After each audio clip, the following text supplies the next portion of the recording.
Bonjour, nous allons proposer une série de vidéos consacrée à la finance de marché et plus précisément aux options, qui sont un produit complexe car il s'agit d'un produit dérivé, c'est-à-dire d'un titre dont le cours ou le prix dépend de celui d'un autre titre. Et pour bien comprendre les mécanismes propres aux options, nous allons nous centrer aujourd'hui sur les principes fondamentaux. Commençons par quelques définitions. Précisons en tout premier lieu qu'une option est un droit. Ce n'est pas une obligation, c'est une possibilité d'acheter, on parle alors de call, ou de vendre, on parle alors de put. Un actif financier, appelé sous-jacent, à une date donnée, on parle alors d'option à l'européenne, ou pendant une période donnée, on parle alors d'option à l'américaine, à un prix connu à l'avance, appelé prix d'exercice. Une option se négocie. On peut acheter et on peut vendre une option.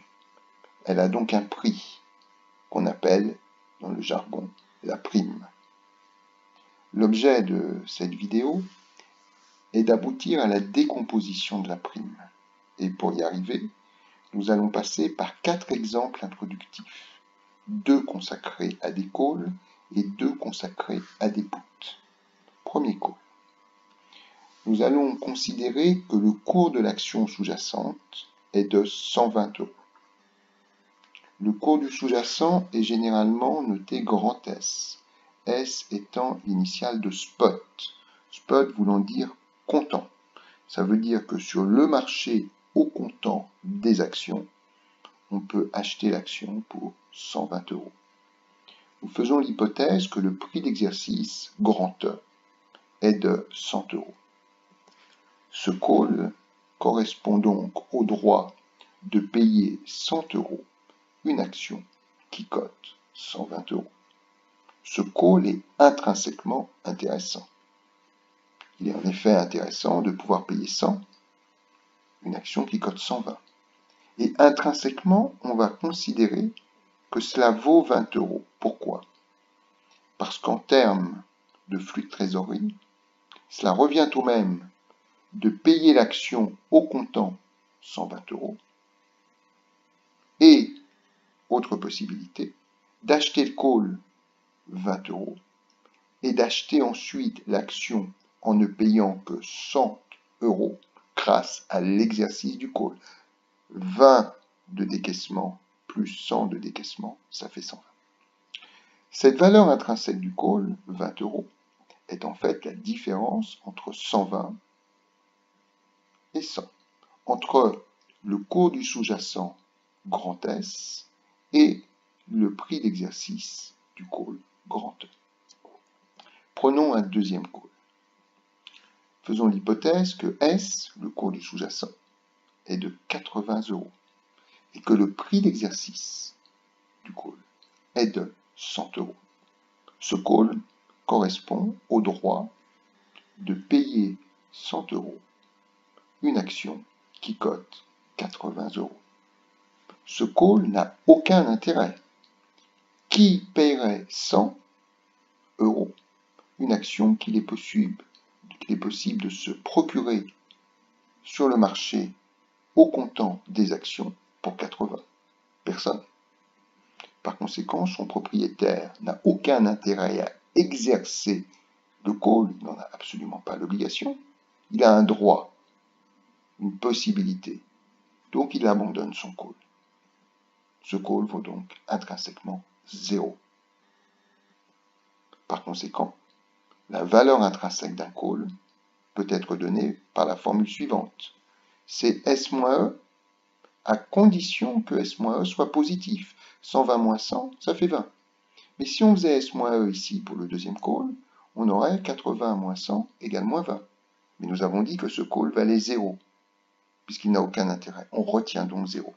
Donc on fait la différence S-E. Si cette différence est positive, on note donc valeur intrinsèque égale le maximum de S-E et de 0. Passons au put. Premier put. Nous allons dire que le cours du sous-jacent, le cours de l'action sous-jacente est de 80 € et que le prix d'exercice du put est de 100 €. Ce put, par définition, correspond au droit de vendre pour 100 € une action qui cote 80 €. Ce put est intrinsèquement intéressant. Et il vaut 20 €. Pourquoi? Parce que cela revient au même si l'on détient l'action sous-jacente. Premièrement, de la vendre sur le marché des actions au comptant pour 80 €. Ou deuxièmement, de se procurer le put, ce qui oblige à payer 20 € pour vendre ensuite l'action sous-jacente pour 100 €. Et dans ce cas, on aura décaissé 20 et on aura encaissé 100. En net, on aura encaissé 80, c'est-à-dire la même chose que si l'on était allé vendre le sous-jacent sur le marché des actions. Cette valeur intrinsèque de 20 s'obtient en faisant la soustraction 100 € de prix d'exercice moins 80 de cours du sous-jacent. C'est donc E-S avec les notations qui sont retenues ici. Considérons un deuxième put. Cette fois-ci, le cours du sous-jacent ou de l'action sous-jacente est de 120 € et le prix d'exercice est de 100 €. Ce put correspond au droit de vendre pour 100 € une action qui cote 120 €. Ce put n'a strictement aucun intérêt. Personne ne va aller vendre pour 100 € une action qui pourrait être revendue sur le marché des actions au comptant pour 120 €. Par conséquent, son propriétaire n'a aucun intérêt à l'exercer, il l'abandonne et donc la valeur intrinsèque du put est de 0.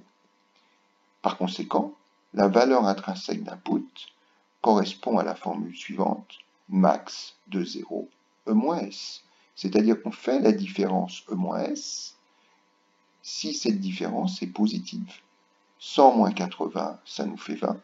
Par contre, si je faisais le calcul ici, 100 moins 120 ferait moins 20, pour un titre qui n'intéresse personne, qui vaut donc 0, et par conséquent, on retient 0 pour la valeur intrinsèque et non moins 20. Donc c'est bien E-S si E-S est positif, sinon 0.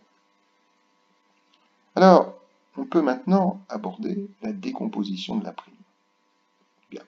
Alors, ce que l'on va commencer par dire, c'est que le premier call, qui intrinsèquement vaut 20, s'il est coté en bourse, va peut-être valoir 21 €. Peut-être que le deuxième call, s'il est coté en bourse, alors qu'il vaut intrinsèquement 0 €, va coter 1 €. De même pour les puts. Le premier put qui vaut intrinsèquement 20 va peut-être coter 21 €. Le deuxième put qui vaut intrinsèquement 0 va peut-être coter 1 €.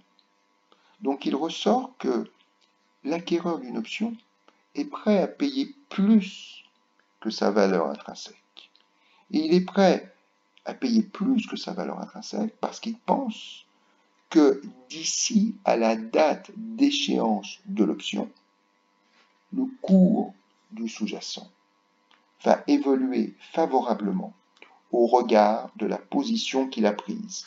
Par exemple, dans le cas du deuxième call, certes, aujourd'hui, ce call n'a aucun intérêt, c'est pour ça que nous avons dit qu'il valait intrinsèquement 0, mais il se peut très bien que d'ici à la date d'échéance, le cours du sous-jacent augmente et se mette à dépasser le prix d'exercice de 100 €. Et dans ce cas, ça vaudra la peine de l'exercer. Et ça aura valu la peine de l'avoir acheté. C'est la raison pour laquelle on est prêt à payer quelque chose, ce quelque chose étant la valeur temps. La prime a donc deux composantes. D'une part, la valeur intrinsèque, que nous avons calculée dans les 4 exemples précédents. Max de 0S-E pour un call, max de 0E-S pour un put, plus la valeur temps. La valeur temps est donc le complément de prix, au-delà de la valeur intrinsèque, que le spéculateur est prêt à payer compte tenu de ses anticipations sur l'évolution du cours du sous-jacent d'ici à la date d'échéance de l'option. C'est parce que la prime intègre une valeur temps que l'on a développé des modèles de valorisation, de pricing, comme on dit, d'options. Black-Scholes en temps continu et Cox-Ross et Rubinstein en temps discret.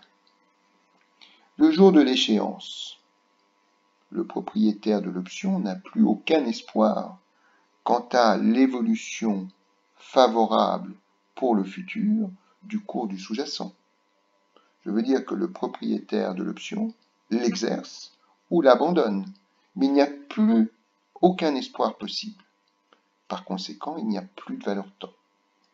Et donc, on peut dire qu'à l'échéance, si la valeur temps n'existe plus, si la valeur temps est égale à 0, la prime de l'option est égale à sa valeur intrinsèque. En conclusion, soulignons qu'un polycopier qui reprend tout ce qui a été présenté est disponible sur le site dont l'adresse apparaît en bleu. Il suffit d'aller le récupérer dans la rubrique Introduction à la finance d'entreprise. Pour se familiariser avec les notions de call input, une prochaine vidéo abordera 6 stratégies spéculatives de base. L'achat d'un call, qui permet de spéculer sur la hausse du cours du sous-jacent. L'achat d'un put, qui permet de spéculer sur la baisse du cours du sous-jacent. La vente d'un call, qui permet encore de spéculer sur la baisse du cours du sous-jacent. La vente d'un put, qui permet de spéculer sur la hausse du cours du sous-jacent, comme l'achat d'un call. Nous verrons aussi l'achat simultané d'un call et d'un put de même prix d'exercice. Cela permet de spéculer sur la volatilité du cours du sous-jacent. Et la stratégie inverse, qui est la vente d'un call et d'un put de même prix d'exercice, ce qui permet de spéculer sur la stabilité du cours du sous-jacent.